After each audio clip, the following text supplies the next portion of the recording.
Sorry, saya lupa itu ketik di dalam. Sorry, apakah suara saya terdengar dengan jelas?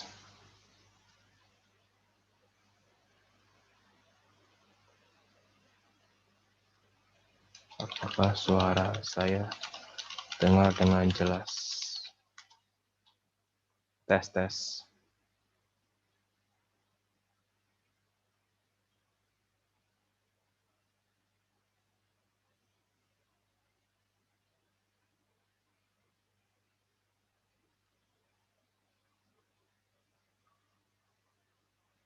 Halo, suara saya apakah terdengar dengan jelas ya?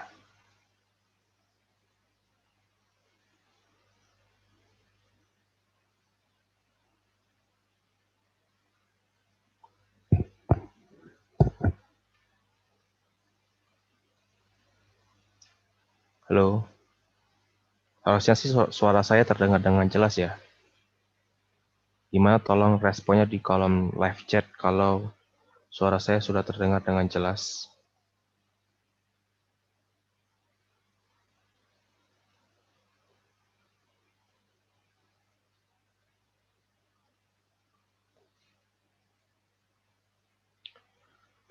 Oke, kita mulai ya.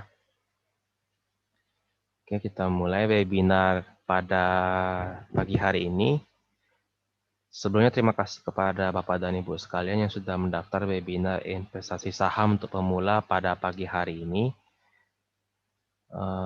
Langsung kita mulai aja webinarnya. Sebentar ya.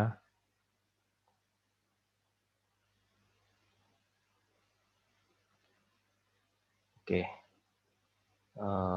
Nantinya kalau ada pertanyaan sepanjang perjalannya webinar, Bapak dan Ibu sekalian bisa memberikan pertanyaan di kolom live chat. Nanti akan saya jawab di sesi tanya jawab ya. Nah, jadi webinar investasi saham untuk pemula yang akan dibawakan oleh saya, Prima Bintang, co-founder dari Baja Saham Indonesia. Saya sendiri perkenalan singkat, mendapatkan sertifikasi WPPE 2019 dari Teach Me, anak usaha Bursa Efek Indonesia, dan menjadi co-founder Baja Saham Indonesia 2018 sampai dengan sekarang. Penulis buku The Optimism Market dan buku Millennial Investing. Dan membawakan topik pasar modal di berbagai komunitas dan acara sertifikasiku kayak gitu. Nah, materi yang dibahas kurang lebih 3 poin yang utama, yaitu investasi saham dari nol untuk pemula, lalu pengenalan analisis fundamental, dan bagaimana cara belajar investasi saham. Nah, sebelum masuk ke dalam investasi saham, saya menyarankan sebelum memulai investasi saham, teman-teman sekalian bisa melakukan perencanaan keuangan yang simpel dulu ya. Jadi, ini fungsinya supaya kita mempunyai pegangan ketika menghadapi pasar yang bearish, yang pasarnya yang harga sahamnya bergerak turun, ataupun ketika kita menghadapi pasar saham yang naik bullish seperti itu. Nah, jadi simpelnya perencanaan keuangan itu biasanya yang paling simpel, yang tidak terlalu rumit untuk diterapkan itu melalui alokasi persentase. Di mana alokasi persentase ini dibagi 3 kategori atau keranjang kayak gitu ya. Jadi keranjang yang pertama, rekening yang pertama untuk saving, ini biasanya untuk dana darurat, tabungan, dan investasi. Ini biasanya untuk mempersiapkan dana pendidikan anak dan dana pensiun di hari tua. Porsinya itu 30% dari penghasilan. Nah, kemudian rekening tabungan untuk living atau kebutuhan sehari-hari. Nah, ini untuk pengeluaran rutin makan, belanja rutin, biaya rumah tangga, listrik, telepon, internet, biaya sekolah anak, cicilan kredit rumah, kredit mobil, kartu kredit. Ini biasanya makan porsi 50% daripada penghasilan. Sisanya barulah 20% untuk keinginan kita. Misalnya contoh keinginan itu seperti HP yang terbaru, mobil yang baru, jam tangan mahal, seperti itu. Nah, mungkin ada kesulitan dalam persentase yang seperti ini ketika diterapkan ke gaji yang katakanlah itu di bawah angka 10 juta, seperti itu. Maka kita melakukan modifikasi dalam perencanaan keuangan. Nah, modifikasi yang dimaksud ini adalah kita memodifikasi rekening tabungan untuk living. Jadi kita bisa pakai persentase X% seperti itu. Misalnya katakanlah 70% kayak gitu dari penghasilan per bulan kita. Jadi kayak gitu. Nah, maksudnya adalah kita berarti kalau yang awal tadi kan yang kita prioritaskan adalah saving terlebih dahulu untuk investasi terlebih dahulu. Sedangkan kalau yang versi yang modifikasi kita mengutamakan yang kebutuhan hidup terlebih dahulu. Kayak gitu. Nah, setelahnya 90% dikurangi dengan X% tadi. Jadi misalnya kalau X% tadi ada 70%, maka untuk tabungan untuk saving, dana darurat, dan investasi itu 20% dari penghasilan per bulannya seperti itu. Lalu sisanya 10% untuk menyisihkan menabung untuk membeli keinginan kita seperti itu. Nah, jadi dalam mengatur keuangan kita punya dua alternatif yang kita bisa manfaatkan. Yang pertama adalah kita memangkas pengeluaran kita, lalu yang kedua adalah menambah penghasilan. Sebentar ya, kalau suara saya terlalu kecil, sebentar. Coba saya usahakan untuk suaranya. Semoga suaranya cukup terdengar dengan jelas ya. Lanjut ya. Jadi dalam mengatur keuangan itu ada beberapa cara untuk membuat finansial menjadi lebih sehat. Jadi dengan memangkas pengeluaran atau menurunkan gaya hidup. Jadi caranya memantau pengeluaran setiap hari dan setiap bulannya direkap. Dari list catatan seperti itulah yang kita baru bisa lihat bagian mana yang kita bisa hilangkan dan bagaimana yang bisa kita turunkan kualitasnya. Sehingga pengeluaran rutin per bulan kita, per hari kita bisa ditekan kayak gitu. Nah, kemudian cara yang lain adalah menambah penghasilan. Menambah penghasilan ada tempat sumber untuk memperoleh penghasilan. Employee atau karyawan mengupgrade skill supaya meningkatkan karir ataupun pangkat di dalam perusahaan. Yang kedua, self-employed belajar skill untuk pekerjaan sampingan ataupun freelance. Misalnya sebagai penulis buku, pembicara seminar, dan lain sebagainya seperti itu. Ataupun profesional lainnya. Nah, big business itu artinya menjual jasa ataupun kewirausahaan kayak gitu ya. Jadi menjual yang paling simple mudah diterapkan ya kita menjual barang atau jasa orang lain. Kita menjadi reseller. Ataupun kalau kita memang uang kita juga lebih besar, berarti kita membuka bisnis UMKM ataupun franchise seperti itu. Nah, poin yang keempat, memperoleh penghasilan itu juga bisa melalui investor. Jadi deposito itu bunga deposito, obligasi, kupon obligasi yang sifatnya mirip-mirip dengan bunga deposito, dan saham itu bisa berupa capital gain ataupun dividen saham seperti itu.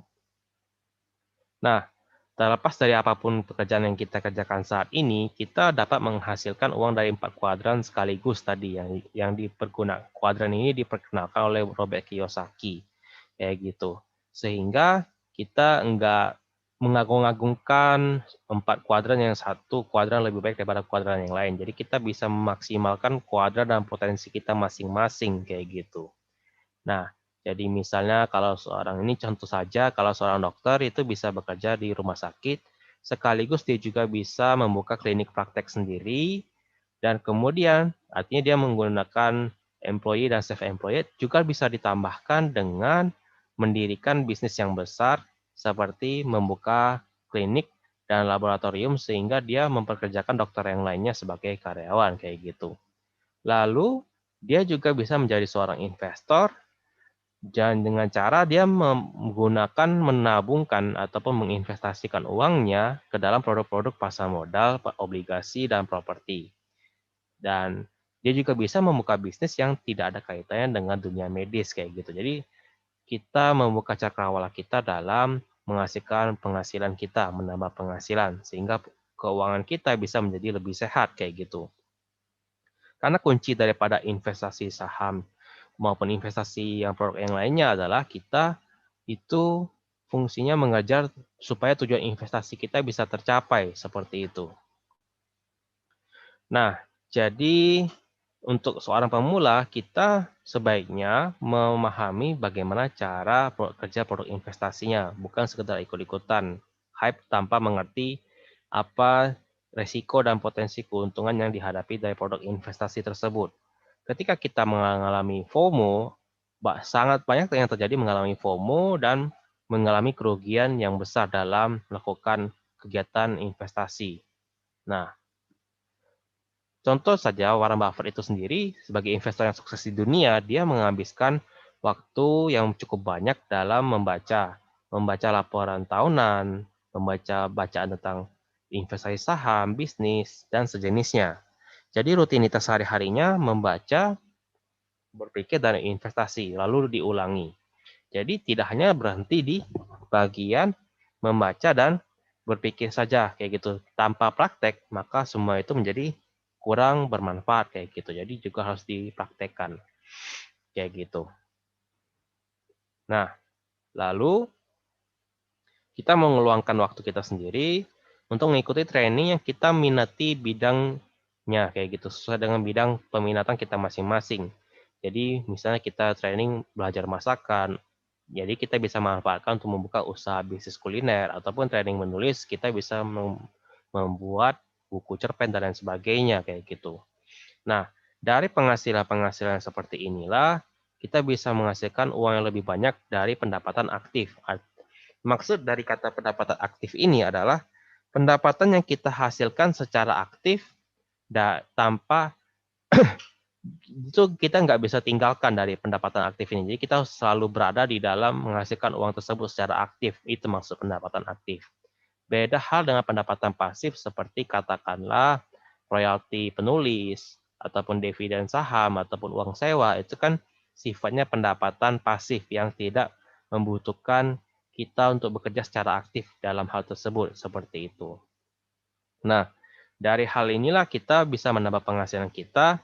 Nah, semakin banyak uang yang kita bisa simpan untuk kita kelola, maka kita mempunyai ruang gerak yang lebih leluasa dalam mengatur keuangan kita, serta kita bisa mempergunakan uang kita untuk membeli sumber-sumber belajar yang berkualitas. Saat ini sumber belajar yang berkualitas itu adalah buku-buku investasi saham yang biasanya untuk kondisi saat ini yang pembahasan yang mendalam itu, saya masih baru menemukan buku-buku investasi saham dari luar negeri.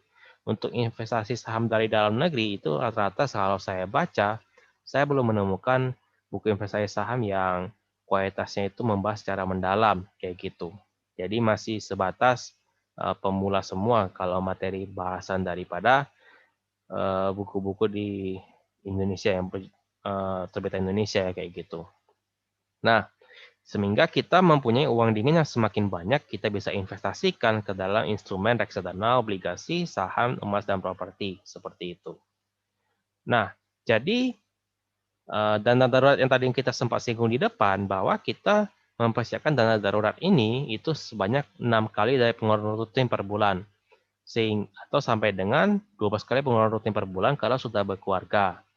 Dana darurat ini kita tempatkan di dalam reksadana pasar uang, deposito, ataupun emas kayak gitu. Intinya instrumen investasi yang rendah resiko dan rendah returnnya.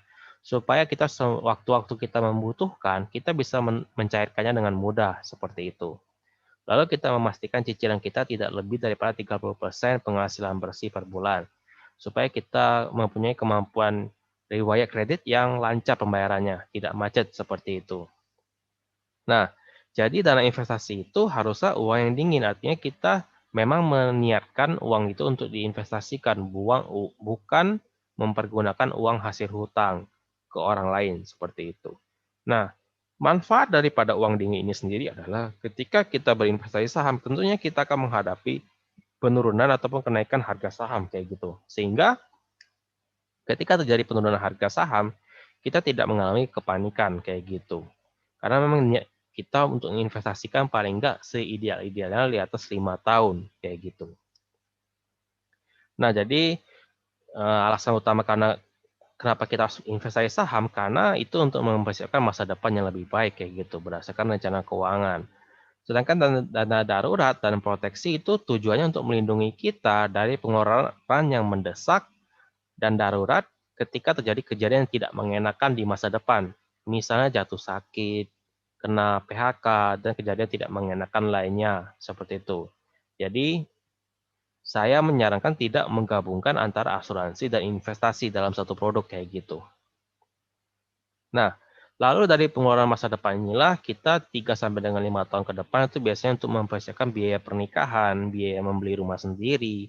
Lalu misalnya lebih dari 5 tahun biaya pendidikan anak, pensiun hari tua, maka kita mempersiapkan kebutuhan yang besar ini melalui investasi seperti itu. Dengan dana investasi yang sudah kita persiapkan. Nah, jadi investasi saham itu salah satu kendaraan untuk mengalahkan inflasi. Inflasi yang dimana simpelnya inflasi ini adalah kenaikan harga barang atau jasa. Dimana kalau biaya pendidikan itu 10% per tahunnya biasanya kenaikannya. Pernikahan itu bisa 12% per tahun kenaikan harganya. Rumah juga sekitar itu nggak jauh-jauh. Jadi tapi kalau secara gambaran umum itu 5% per tahun kenaikan harga setiap barang setiap tahunnya kayak gitu. Tapi untuk barang-barang penting seperti pendidikan, pernikahan, perumahan itu biasanya di atas 10% per tahun kenaikannya kayak gitu. Nah, dibandingkan dengan kenapa memilih saham itu karena kalau kita tarik mundur sebenarnya saham dalam 30 tahun terakhir itu tingkat rata per tahunnya itu bisa 10 sampai dengan 12% per tahun kalau kita menghitung mundur ya kayak gitu. Tapi itu bukan merupakan angka yang pasti. Karena bisa saja di tahun-tahun tertentu return investasi saham itu mengalami yang disebut dengan floating loss ya kayak gitu ya. Potensi loss dan juga obligasi negara itu sekitar 6 sampai dengan 8%. Lalu deposito itu mengikuti BI rate 4 sampai dengan 6%. Lalu emas itu di 4,5% biasanya kayak gitu. 4,5% ini itu dia artinya emas ini merupakan alat untuk melindungi kekayaan kita dari nilai inflasi. Kecuali di dalam masa-masa krisis ekonomi itu emas bisa menghasilkan keuntungan yang lebih tinggi karena orang-orang cenderung untuk menghindari resiko investasi dan masuk ke instrumen investasi yang rendah resiko seperti emas. Maka itu emas bisa untuk naik drastis ketika terjadi krisis ekonomi kayak gitu. Tapi di dalam kondisi ekonomi yang normal, emas itu sebagai pelindung nilai harta kekayaan kita kayak gitu. Jadi semua instrumen investasi mempunyai tujuan dan perannya masing-masing kayak gitu. Nah, kalau tabungan bagaimana? Tabungan itu kan 2%, bandingkan dengan inflasi yang 5%. Berarti tabungan ini hanya cocok untuk menyimpan dana kita untuk kebutuhan kita sehari-hari, kayak gitu. Dan juga untuk dana darurat juga kayak gitu. Jadi mudah untuk dicairkan kayak gitu ya. Nah, dan juga simpelnya juga kita perlu berhati-hati dengan penawaran-penawaran investasi bodong karena banyak sekali orang yang tertipu dengan investasi bodong sampai dengan saat ini. Kalau dihitung sampai dengan 2019 itu 250 triliun dan jumlahnya memang masih bertambah. Belum direkap kembali ya, kayaknya belum dirilis oleh OJK. Berapa jumlah kerugian akibat investasi bodong yang terbaru kayak gitu. Karena kerugian akibat investasi bodong ini karena masyarakat tersebut masih gimana ya, literasi produk investasinya itu masih rendah, jadi kayak gitu. Karena orang-orang yang menawarkan investasi bodong ini biasanya menawarkan keuntungan yang tinggi, dan keuntungan yang tinggi ini ya kita nggak perlu dianggap nggak perlu repot sama sekali belajar tentang produk investasinya, belajar produk analisisnya kayak gitu. Jadi nggak perlu sama sekali kayak gitu diklaim. Nah juga diklaim ini keuntungan tinggi ini sifatnya pasti dan tanpa resiko kayak gitu. Nah, artinya kita harus mencoba mencari tahu gimana ciri-ciri investasi bodong tersebut.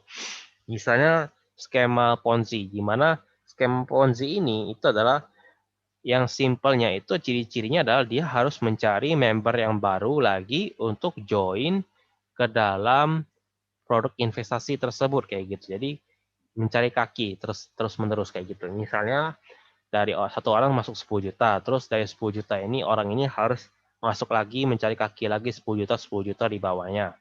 Nah, itu merupakan apa ya? Lampu merah itu merupakan skema Ponzi. Jadi artinya harus mencari orang lain lagi yang masuk untuk sebagai apa namanya? Pencairan keuntungan investasi daripada investor yang lama yang sudah masuk terlebih dahulu seperti itu. Jadi gimana caranya? Jadi caranya adalah kita sebelum investasi kita memastikan terlebih dahulu legalitas izin resmi dari produk investasi tersebut. Kayak gitu. Bagaimana cara memastikannya?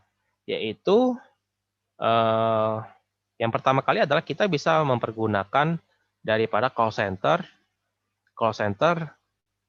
daripada lembaga resmi. Seperti misalnya kalau dia produk pasar modal, dia ke OJK kita tanya legalitasnya. Kalau dia produk komoditas, kita menaikkan legalitasnya ke Bapepti, kayak gitu. Kalau dia produk perbankan, berarti ke Bank Indonesia, kayak gitu. Nah, sehingga kita bisa berkonsultasi tentang produk investasi yang ditawarkan kepada kita ke tiga lembaga resmi ini, kayak gitu. Lalu kita juga bisa memperhatikan cara kerja produk investasinya, apakah masuk akal atau enggak. Ingat aja prinsipnya semakin tinggi keuntungan, maka semakin juga resiko yang kita tanggung toleransinya. Kalau ada orang yang menawarkan potensi keuntungan tinggi tapi tanpa resiko sama sekali, itu juga sudah menjadi lampu merah bagi kita.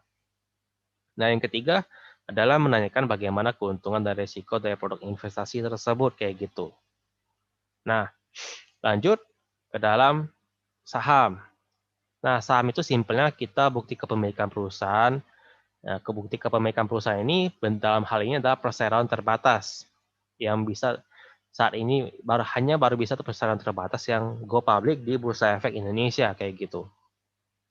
Nah, perusahaan yang perseroan terbatas yang sudah go public di Bursa Efek Indonesia ini itu diberi akhiran kata-kata TBK. Jadi misalnya PT Industri Jamu dan Farmasi sudah muncul TBK. Nah, itu artinya dia sudah mencatatkan sahamnya di Bursa Efek Indonesia.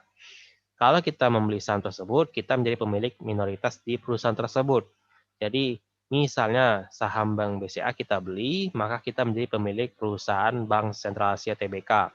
Kita mempunyai hak untuk ikut RUPS Bank BCA, kayak gitu. RUPS ini rapat pemegang sahamnya, kayak gitu. Nah, saham yang sudah kita beli ini itu disimpan secara otomatis oleh Kustodian Sentral Efek Indonesia. Jadi nggak lagi berbentuk hard copy kayak gitu sahamnya. Sehingga itu kita tidak perlu khawatir akan terjadi kemalingan tentang hard copy daripada saham yang sudah kita beli ini. Jadi keamanannya sudah dijamin kayak gitu. Nah, definisi investasi saham. Investasi saham ini adalah upaya menanamkan uang kita untuk mendapatkan keuntungan di kemudian hari. Jadi intinya orang berinvestasi saham untuk mendapatkan keuntungan di kemudian hari. Ini definisi yang masih sangat umum. Sehingga kita masih belum bisa membedakan antara mana yang investasi saham dan mana yang spekulasi saham.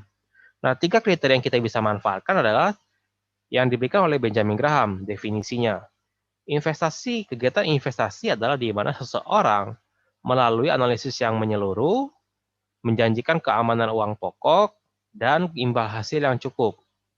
Itu tiga kriterianya. Kegiatan yang tidak memenuhi tiga kriteria ini adalah sifatnya spekulatif. Jadi tentu saja imbal hasil yang cukup kayak gitu ya. Jadi ketika kita mengejar ratusan persen dalam 1 tahun, sebenarnya kita sendiri itu bukan melakukan kegiatan investasi, tapi kita lebih ke arah spekulasi kayak gitu. Nah, kemudian ada banyak opini negatif tentang dunia investasi saham di kalangan masyarakat sampai dengan saat ini. Ini investasi saham ini hanya untuk orang yang pintar, kayak gitu. Nah, kalau kita menginginkan menikmati keuntungan pasar saham sebagai investor yang pasif, yaitu setara dengan IHSG, maka sebenarnya ilmu analisis yang dipergunakan itu cenderung relatif lebih simpel, kayak gitu. Bahkan bisa mempergunakan reksadana indeks saham, kayak gitu. Yang dimana rata-rata 10% sampai dengan 12% dalam jangka waktu investasi di atas 5 tahun, kayak gitu ya.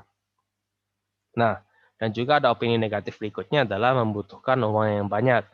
Nah, kalau dulu memang iya sebelum ada kampanye yuk nabung saham ya. Sejak ada kampanye yuk nabung saham, itu membuka rekening saham itu bisa mulai dari modal Rp100.000 kayak gitu dan sudah bisa membuka rekening saham.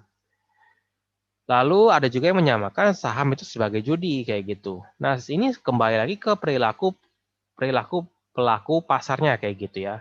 Karena memang ada perilaku dari pelaku pasar yang sifatnya spekulatif, artinya melakukan judi di kalau bicara soal bola aja itu kan olahraga, tapi pertandingan bola aja juga bisa dijadikan sebagai judi kayak gitu. Nah, Jadi kembali lagi, kalau kita melakukan aktivitas investasi saham, kita tentu mengetahui tentang apa itu analisis fundamental dan juga kita mengetahui tentang potensi risiko yang kita bisa pahami kayak gitu. Jadi paling enggak setidak-tidaknya kita mengerjakan PR kita sebagai analisis fundamental sebagai seorang investor kayak gitu. Nah, lalu ada juga yang mengatakan bahwa saham itu resiko yang tinggi kayak gitu. Nah, resiko yang tinggi ini sebenarnya tuh bisa diminimalisir dengan analisis fundamental saham kayak gitu ya. Dan juga dengan money management, misalnya seperti dollar cost averaging atau membeli rutin saham setiap bulannya.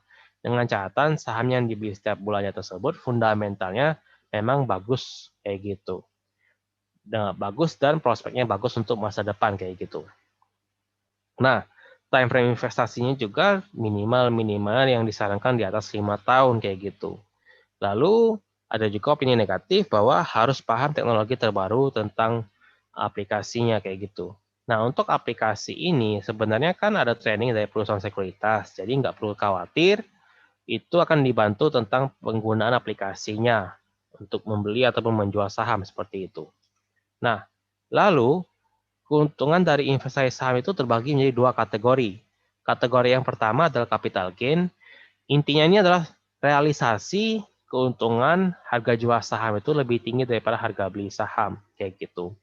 Ketika harga beli saham itu Rp1.000, harga setahun kemudian 1.500, maka keuntungannya 500 per lembar sahamnya atau sekitar 50% kayak gitu. Nah, ingatlah bahwa ini sifatnya realisasi. Kalau nggak dijual, maka itu sifatnya masih floating profit atau keuntungan di atas kertas lah, bahasa yang mudah dipahaminya kayak gitu. Nah, lalu dividen, di mana apabila perusahaan tersebut itu menghasilkan keuntungan, lalu melalui rapat pemegang saham diputuskan dibagikan dividen kepada para pemegang saham proporsional terhadap jumlah lembar saham yang dimiliki. Jadi dividen per lembar saham dikalikan jumlah lembar saham yang dimiliki, seperti itu. Nah, dalam hal ini itu dividen inilah yang disebut dengan bagi hasil kayak gitu. Nah, setelah berbicara tentang potensi keuntungan investasi saham, kita masuk dalam potensi risiko dari investasi saham.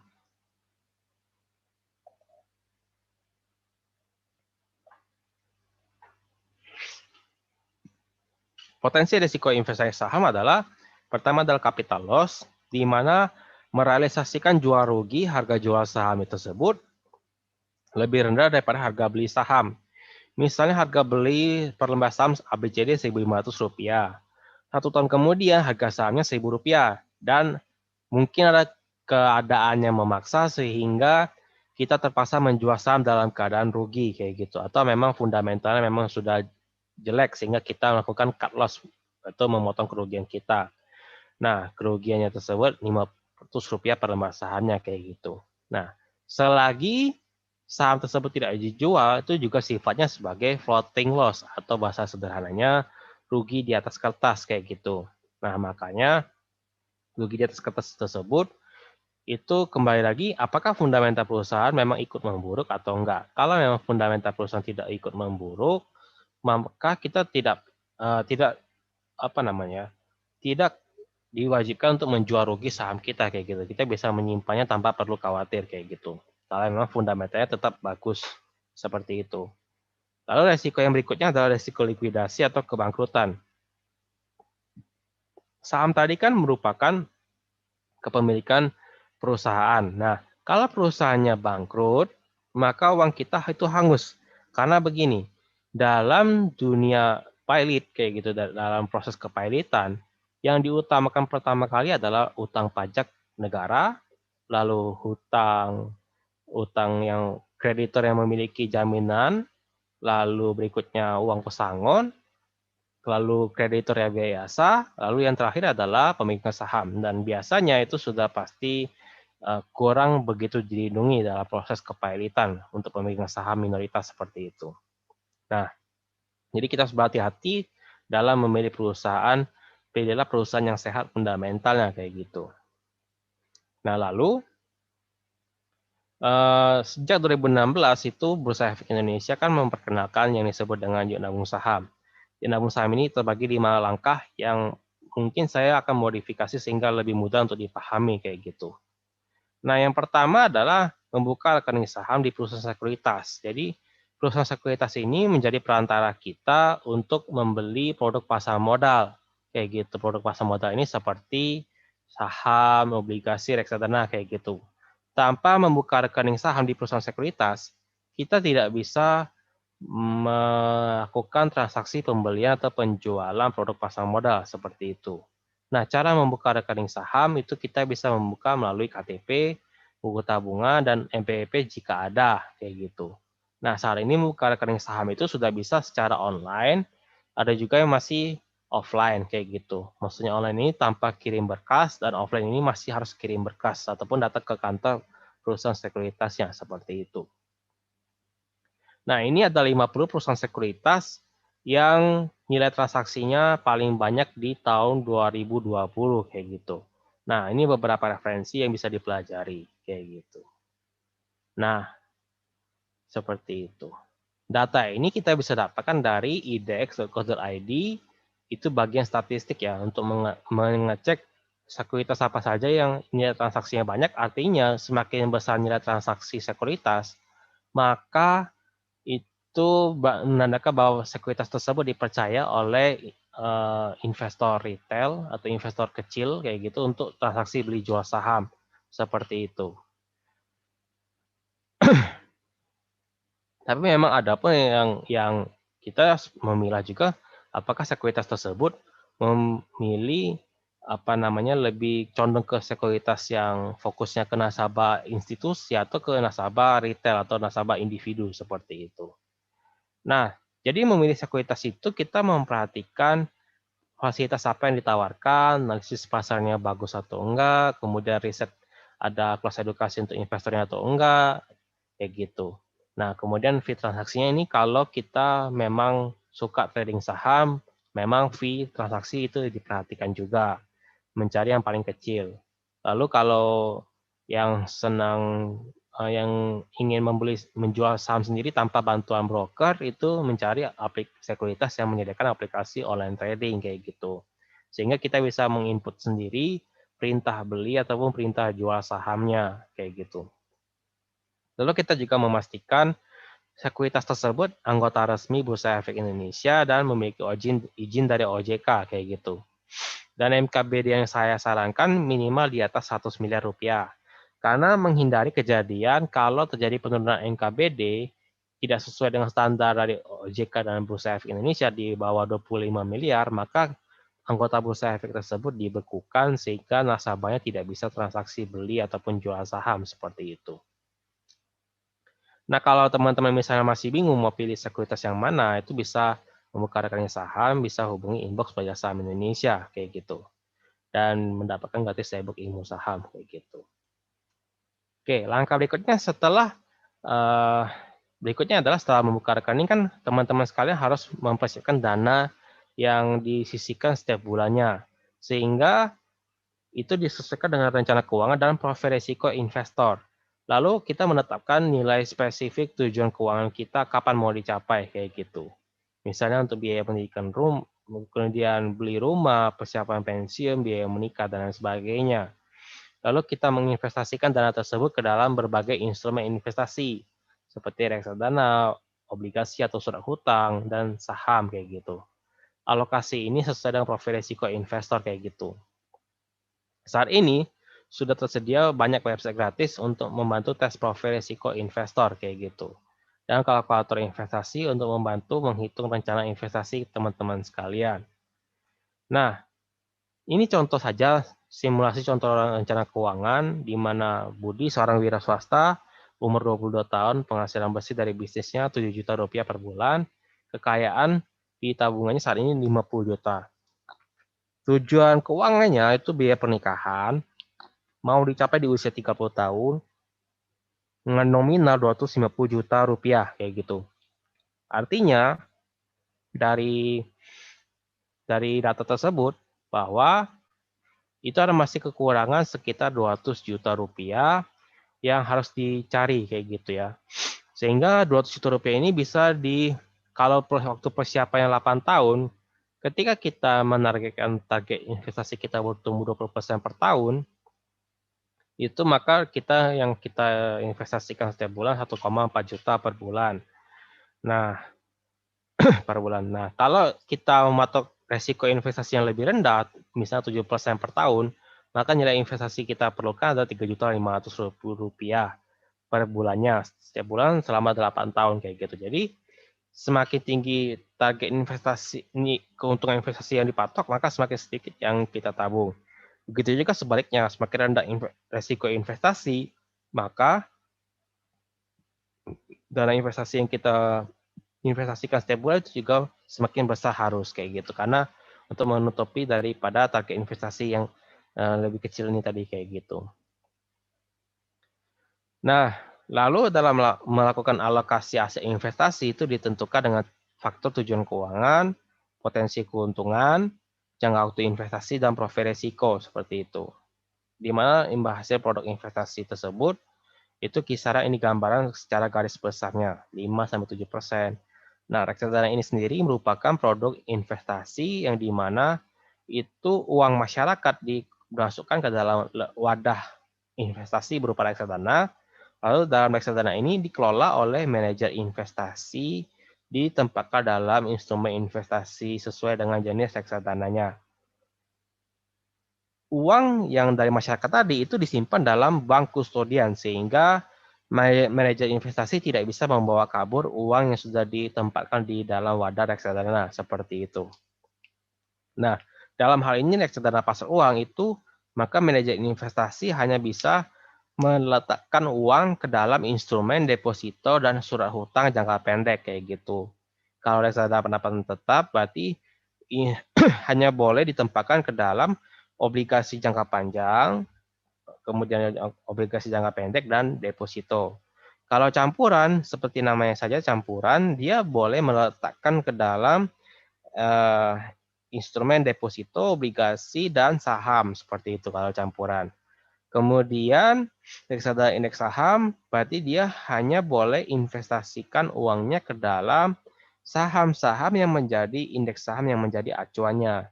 Misalnya indeks 30 berarti dia hanya boleh beli saham-saham yang ada di dalam penghuni indeks saham indeks 30 seperti itu. Nah, lalu obligasi, apa bedanya antara pendapatan tetap dan obligasi? Kalau obligasi itu keuntungan kupon obligasi masuk ke dalam langsung ke rekening investor kalau obligasi. Kalau pendapatan tetap itu keuntungan investor masuk ke dalam eh, masuk kembali digulung kembali ke dalam reksadana pendapatan tetap, sehingga kalau kita mau mencairkan keuntungan daripada reksadana pendapatan tetap itu kita harus menjual unit reksadananya seperti itu. Nah, kalau saham bedanya, kalau saham tadi berarti kita juga menentukan sendiri strategi investasi apa yang kita ingin terapkan kayak gitu. Kalau strategi investasi itu kayak gitu, kita menentukan sendiri saham apa yang kita mau beli, mau simpan, dan mau jual kayak gitu. Jadi sesuai dengan kebutuhan kita masing-masing dan strategi kita masing-masing seperti itu. Nah, untuk alokasi aset investasi untuk yang masih pemula itu saya menyarankan mempergunakan alokasi yang konservatif, di mana 70% maksimal dananya itu masuk dalam reksadana pasar uang dan 30% masuk dalam reksadana indeks saham atau saham blue chip. Hal ini supaya mencegah terjadinya banyak orang yang kapok dalam dunia investasi saham. Ketika orang tanpa ilmu kemudian mencoba langsung ke saham lapis 3, katakanlah saham-saham kecil, dan tidak siap dengan resikonya, maka kebanyakan terjadi kekapokan dalam dunia investasi dan tidak mau investasi saham lagi. Nah, katakanlah sudah di atas 2 tahun, lain halnya kalau sudah di atas 2 tahun pengalamannya, usianya juga masih di bawah 30 tahun, bisalah mulai menggunakan profil risiko yang agresif, di mana saham tersebut 70%, lalu dibagi lagi 20% saham blue chip, dan sisanya saham lapis 2 atau second liner kayak gitu. Nah, reksadana pasar uang baru 30% kayak gitu ya. Nah, reksadana pasar uang ini itu sebenarnya sama aja, yang penting coba perhatikan dengan benchmarknya, apakah terlalu jauh kayak gitu. Kisaran reksadana pasar uang ini 5 sampai dengan 7% kayak gitu ya. Kayak gitu. Nah, lalu kita setelah rekening sekuritas itu jadi, rekening saham jadi, itu kita akan mendapatkan ID, PIN, password, dan nomor rekening RDN. Lalu kita dari rekening tersebutlah kita bisa membeli saham kayak gitu ya. Bisa membeli saham dan dari RDN ini harus dipastikan atas nama kita sendiri kayak gitu. Jadi bukan atas nama orang lain kayak gitu. Nah, RDN ini tuh nggak punya kartu ATM dan lain sebagainya, jadi hanya sebatas rekening koran. Kita mendapatkan mutasi rekeningnya tuh setiap bulan sekali ke dalam email yang kita daftarkan saat membuka rekening saham kayak gitu. Jadi kita bisa memastikan bahwa rekening kita bisa mengakses email yang kita daftarkan ke dalam perusahaan sekuritas tersebut kayak gitu. Lalu angka yang keempat adalah menentukan minimal 5 saham yang di industri berbeda. Kalau masih bingung bisa pilih referensi saham-saham di IDX 30, LQ45, IDX 80 kayak gitu. Kalau yang ingin yang saham syariah tuh di JI atau JI 70. Data saham yang jadi penghuni ini bisa diakses di index.co.id, indeks saham seperti itu. Nah, dalam memilih saham, kita tentu bisa mempergunakan sebagai seorang investor mempergunakan analisis fundamental. Analisis fundamental ini sendiri merupakan analisis yang mempelajari kondisi fundamental perusahaan, kinerja perusahaan, laporan keuangan, persaingan usaha, industri, makroekonomi, dan ini analisis fundamental dipergunakan untuk menentukan saham yang ingin dibeli, disimpan, ataupun dijual seperti itu. Nah, jadi kalau tadi sempat disinggung sekilas bahwa saham biasanya untuk pemula disarankan ke saham-saham blue chip karena saham ini yang cenderung likuiditasnya tinggi dan volatilitas pergerakan harga saham itu cenderung kecil dan memang biasanya perusahaan-perusahaan di saham blue chip ini itu sudah berukuran besar dan matang bisnisnya kayak gitu. Bahkan yang bukan investor pun itu tahu tentang nama perusahaan ini kayak gitu. Nah, biasanya untuk saham blue chip ini memang tujuannya untuk di hari tua atau diwariskan seperti itu. Nah, kalau saham second itu biasanya 1 triliun sampai dengan 40 triliun rupiah dan sahamnya berukuran bisnisnya masih skala menengah kayak gitu dan biasanya untuk lebih ke arah capital gain kayak gitu ya. Nah, untuk mempelajari fundamental perusahaan, kita bisa mengakses daripada website index.co.id bagian laporan keuangan dan tahunan, sebentar ya.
Nah, dari sini kita bisa membuka daripada laporan keuangan dan tahunan, dan dari sinilah kita bisa mencari tahu emiten-emiten yang kita ingin cari tahu tentang bisnis perusahaan apa yang dijalankan oleh emiten tersebut yang kita ingin beli sahamnya. Seperti itu. Jadi misalnya kita ketik kodenya misalnya SIDO atau misalnya Unilever kayak gitu. Misalnya saja. Nah, laporan tahunan ini kan sifatnya diterbitkan 1 tahun 1 kali kayak gitu. Sehingga kalau belum muncul di sini berarti dia belum menerbitkan laporan tahunannya seperti itu.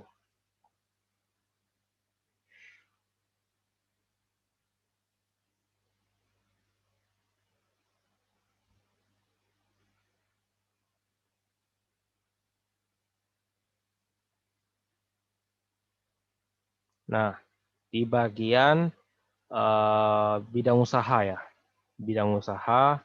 Nah, ini kita bisa melihat tentang profil perusahaan apa saja yang dijalankan oleh bidang bisnis yang dijalankan oleh perusahaan sudah muncul seperti itu.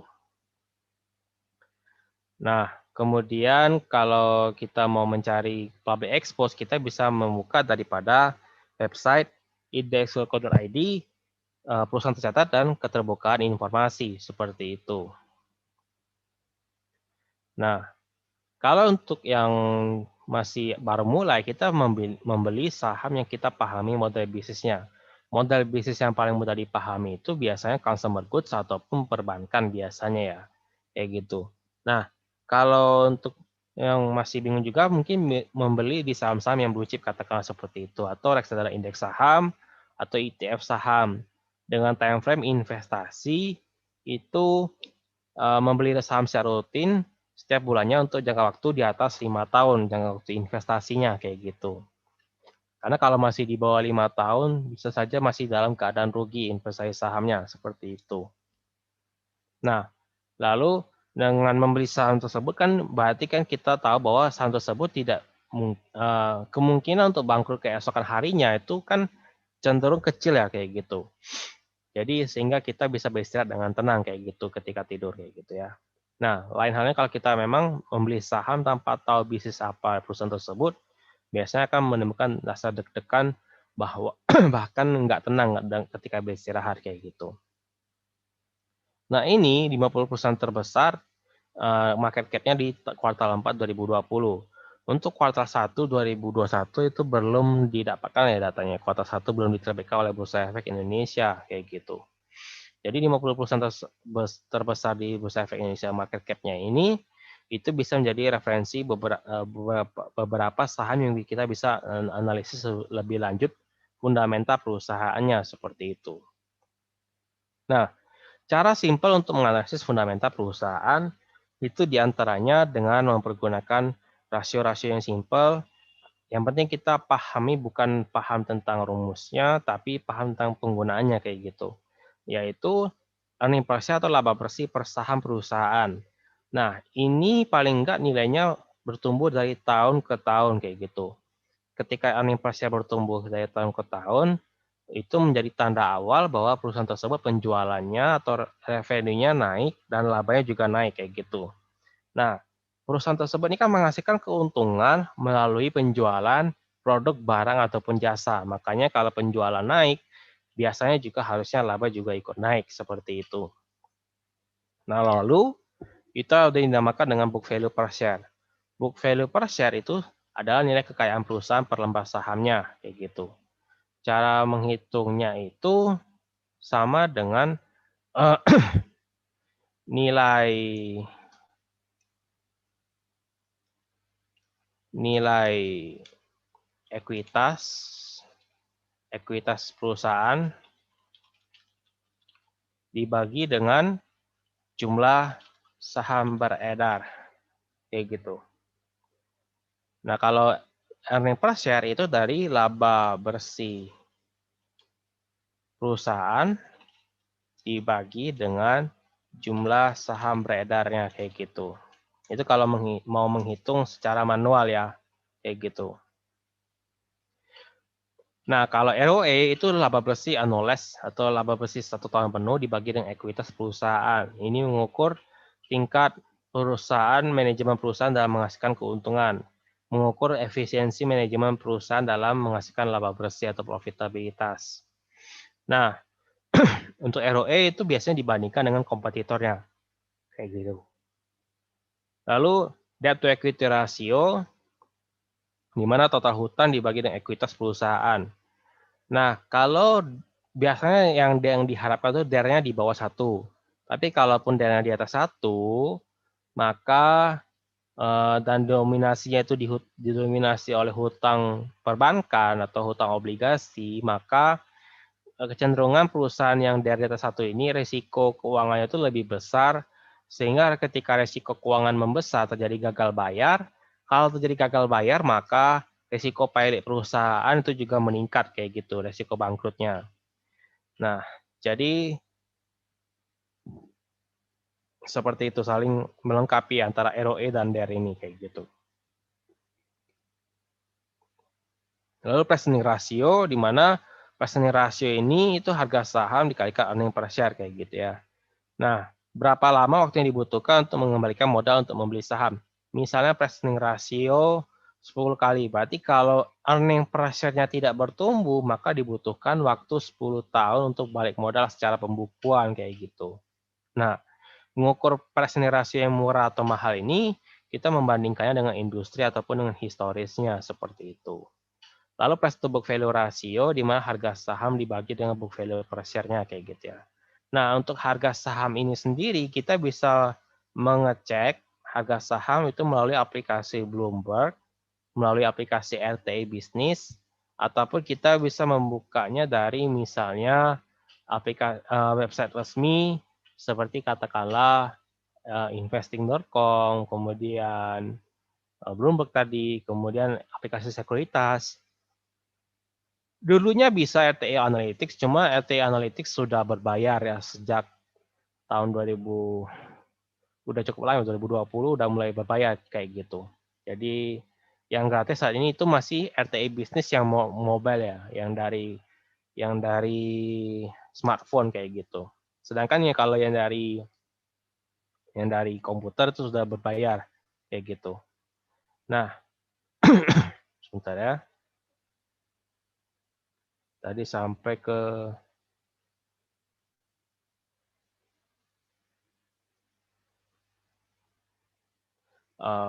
Facebook value ratio ya kayak gitu.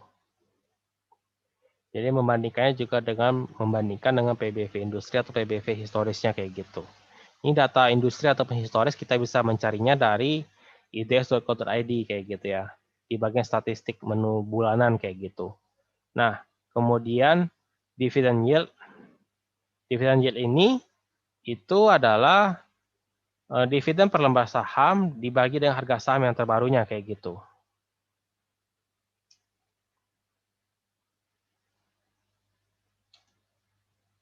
Sebentar ya.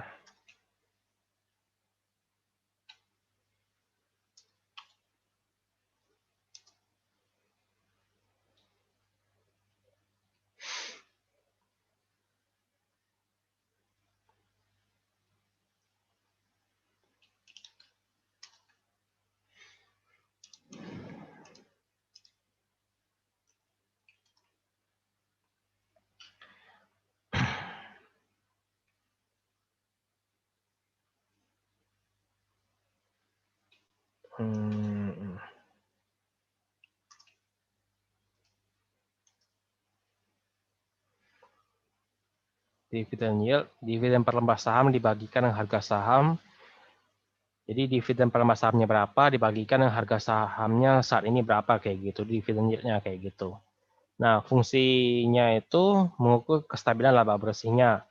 Biasanya itu di angka 3% minimalnya. Kalau orang tersebut melakukan income investing, itu hanya mengandalkan dividennya saja, maka itu biasanya nilai dividen yang dicari itu di atas angka inflasi, yaitu di atas angka 5%. Minimal di atas inflasi, jadi dividen yield-nya minimal di atas 5%, seperti itu. Nah, itu yang dividen yield-nya kayak gitu. Nah, kalau masih ini beberapa saham biasanya tuh dipromosikan itu sebagai saham untuk di atas 5 tahun investasinya seperti itu. Karena 8 saham ini itu mempunyai bobot yang cukup banyak di dalam IDX 30 kayak gitu. Nah, dan juga terkategori dalam industri yang defensif kayak gitu, consumer goods dan perbankan seperti itu. Nah, potensi keuntungannya itu memang sekitar 10% sampai dengan 12% per tahunnya. dengan syarat rutin investasi setiap bulan, dollar cost averaging atau nabung saham. Minimal waktu 5 tahun ke atas kayak gitu.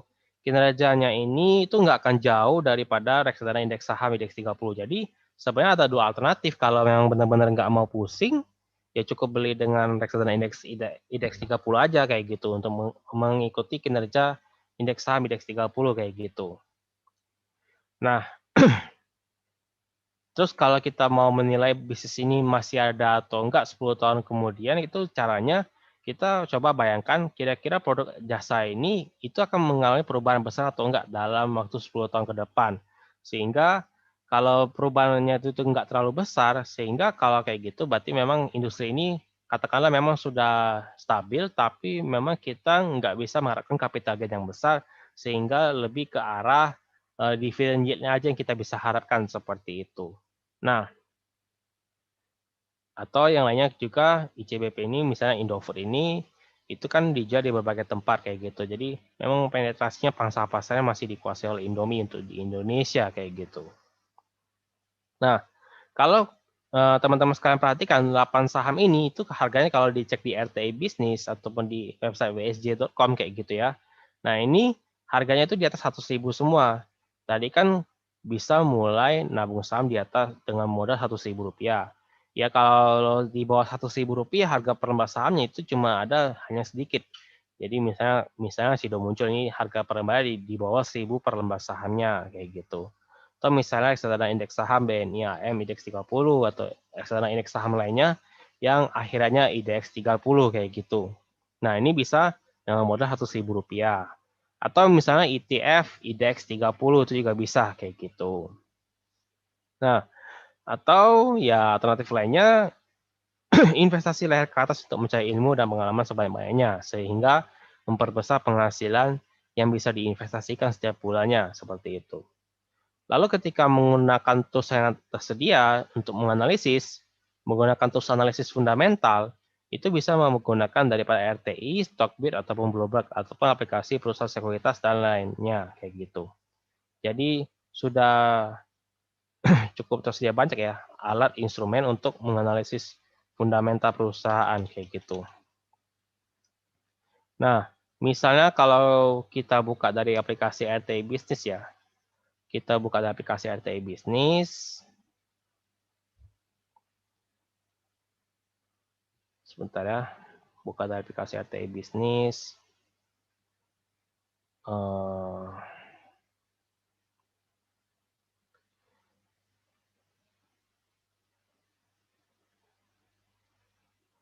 Apa namanya?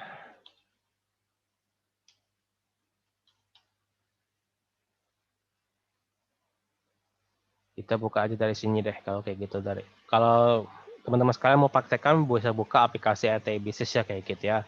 Di aplikasi RTI Bisnis itu kan di kanan atas tuh kan ada kacamata yang besar ya kayak gitu.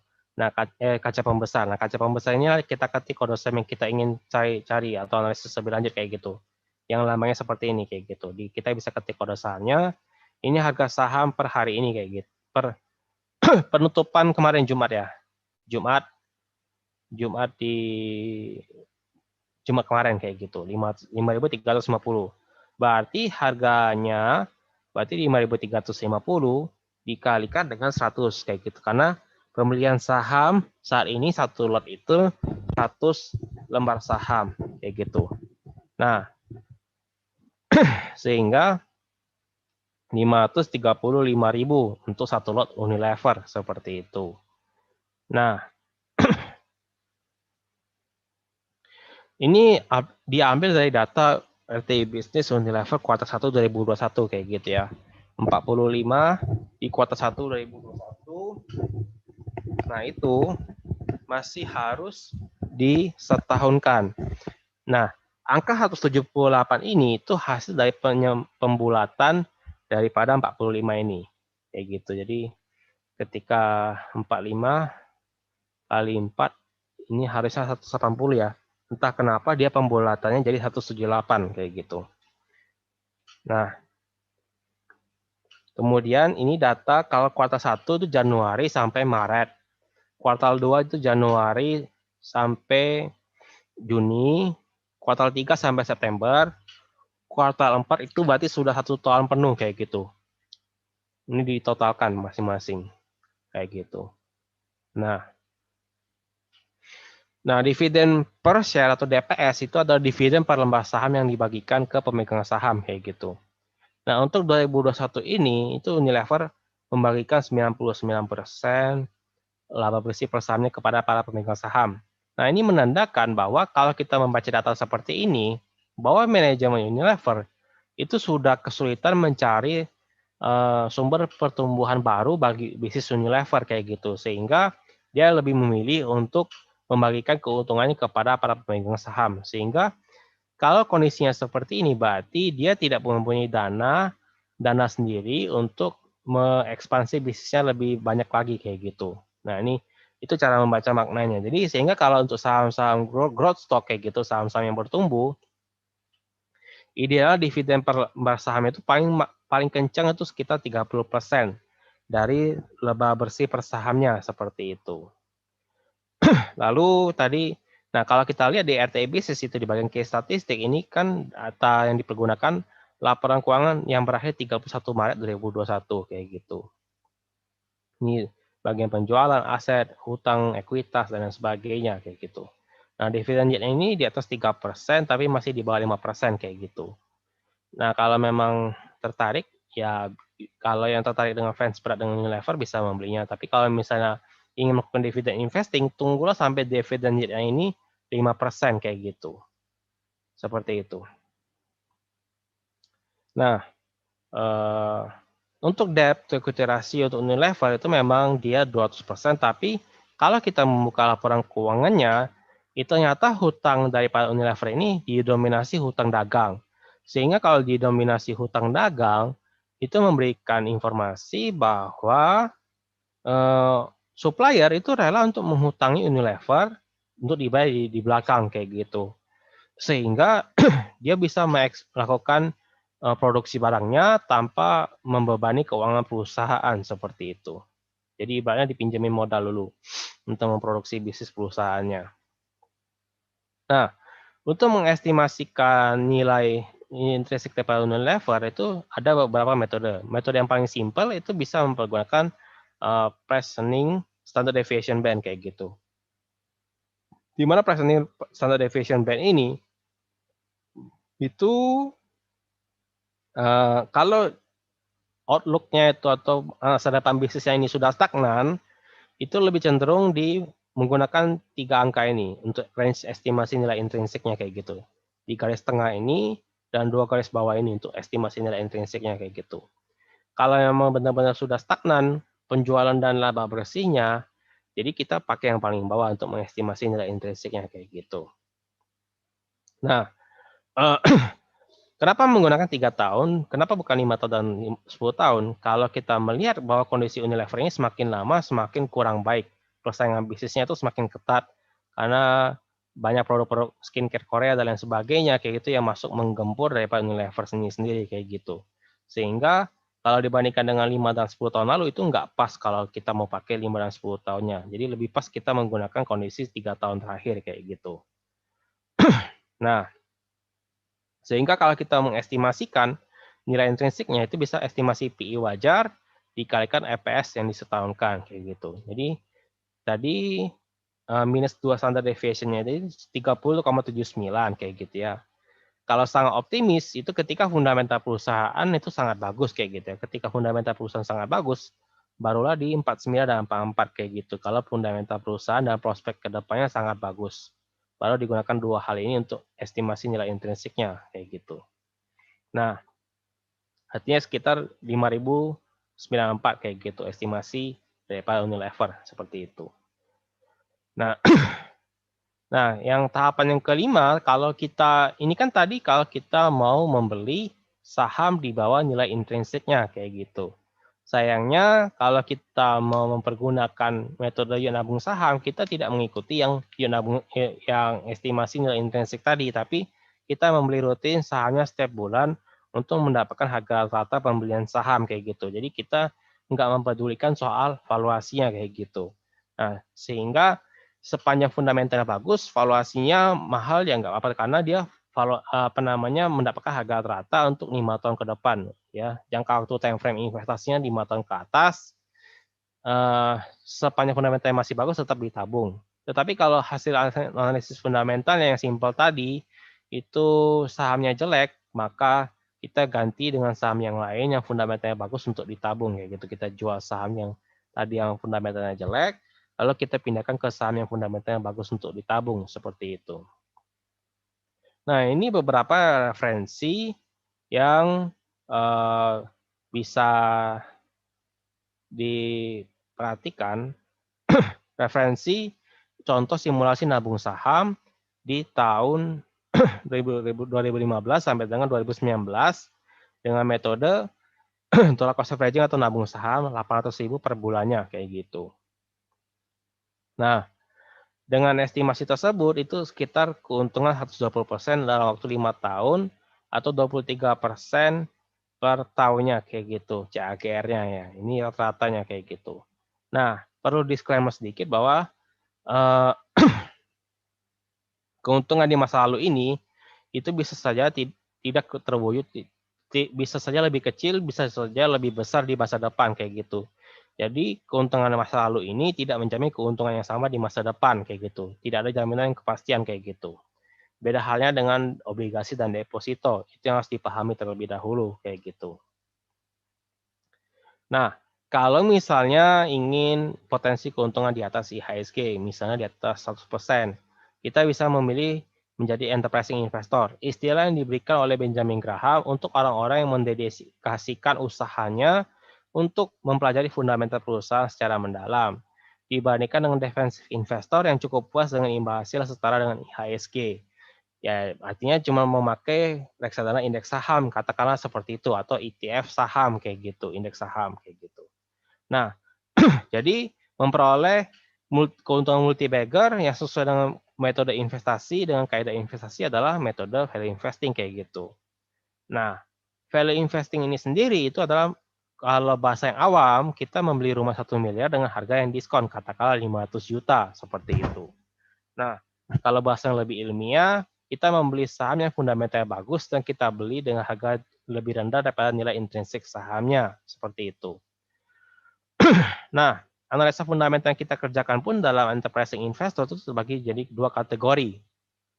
Kategori kuantitatif, artinya kita menganalisis laporan keuangan dari aspek keuntungannya, rasio-rasio profitabilitas, rasio-rasio kesehatan neraca, lalu kesehatan arus kas perusahaan, dan baru terakhirlah valuasi. Baik yang simpel seperti PRPBV ataupun yang lebih rumit seperti katakanlah DCF yang lanjutan ataupun Benjamin Graham kayak gitu ya, metode Benjamin Graham. Ataupun dan berikutnya juga analisis fundamental kualitatif seperti good corporate governance atau bahasa Indonesia tata kelola perusahaan yang baik, keunggulan kompetitif, bisnis model, dan prospek bisnis dan resiko bisnis perusahaan. Kalau yang ini bisa diukur dengan angka ya. Kalau yang ini kita nggak bisa diukur dengan angka. Artinya kita melakukan analisisnya itu dengan cara membaca laporan tahunan perusahaan kayak gitu untuk memahami kualitas manajemen dan kualitas bisnis perusahaan kayak gitu dan prospek dan resikonya di masa depan seperti apa. Nah, dalam investasi saham pun kita harus memiliki filosofinya kayak gitu. Artinya kita belajarnya itu tidak instan, tapi dengan sabar, dengan disiplin dan tekun kayak gitu. Lalu juga mengatur emosi kita ketika menghadapi pasar saham yang bearish ataupun pasar saham yang bullish kayak gitu. Nah, ketika bearish kita biasanya cenderung untuk takut, ketika bullish kita biasanya cenderung untuk serakah biasanya. Dan juga kita memperlakukan saham seperti kepemilikan bisnis perusahaan, bukan sebagai komoditas perdagangan. Kalau kita memperlakukan saham sebagai komoditas perdagangan, berarti kita sedang melakukan trading saham. Itu topik pembahasan yang berbeda dengan hari ini kayak gitu. Nah, caranya dengan mempelajari filosofi investasi, prinsip investasi, skillnya dari Benjamin Graham, investor sukses dunia seperti Benjamin Graham, Warren Buffett, Charlie Munger, Peter Lynch, dan Pat Dorsey kayak gitu. Nah, inilah tokoh-tokoh investasi yang bisa kita eksplorasi dan belajar lebih lanjut dari cara mereka berinvestasi seperti itu. Nah, untuk masih yang seorang yang pemula, itu bisa dengan cara kita membaca laporan tahunan perusahaan yang berbeda kayak gitu. Lalu kita memahami laporan keuangan dan analisis laporan keuangan kayak gitu. Seperti kita mempelajari laba rugi itu apa, neraca itu apa, arus kas itu apa, kayak gitu. Lalu kita mempelajari prinsip investasi saham dan skill investasi saham, mempelajari money management dalam investasi saham, dan mempelajari psikologi investor saham seperti apa. Nah, ini merupakan daftar buku yang bisa dicari di Amazon ataupun Periplus ataupun Bookspion yang bisa dibeli sendiri kayak gitu untuk belajar lebih lanjut tentang dunia investasi saham kayak gitu.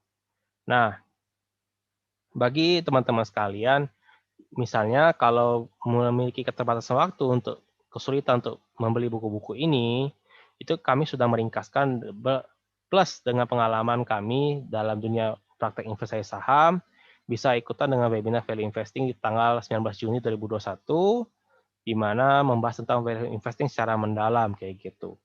Dan berikut adalah materi yang akan dibahas di dalam webinar value investing tanggal 19 Juni 2021 kayak gitu.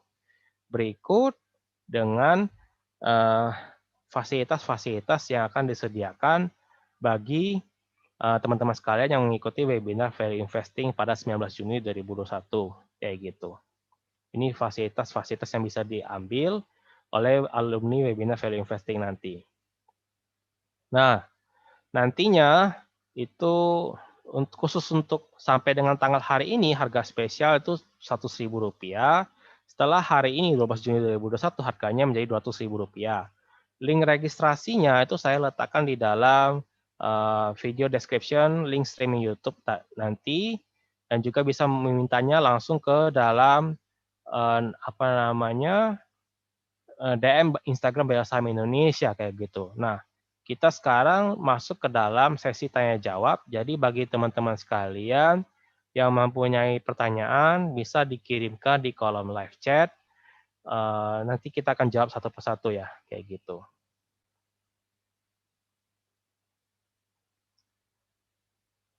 Silakan yang punya pertanyaan bisa disampaikan di kolom chat.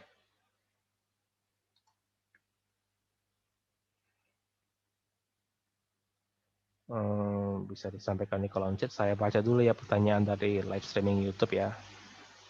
Untuk dokumen PowerPoint itu tidak saya share, jadi teman-teman sekalian nanti bisa nonton ulang video ini nanti di channel YouTube Bayar Saham Indonesia, dan bisa dipelajari kembali. Kadang kalau ada pertanyaan tentang webinar ini bisa tanya ke inbox Bayar Saham Indonesia, inbox Instagram Bayar Saham Indonesia kayak gitu ya. Silakan kalau ada pertanyaan seputar materi pada webinar pada pagi hari ini.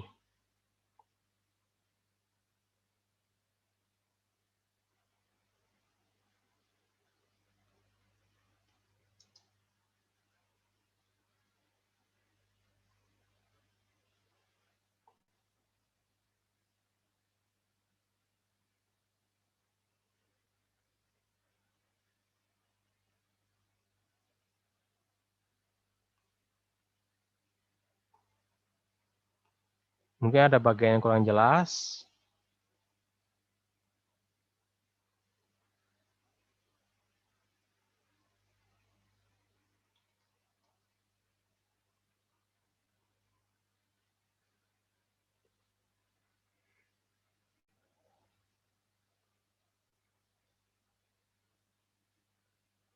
Ayo silakan yang mau tanya tentang investasi saham.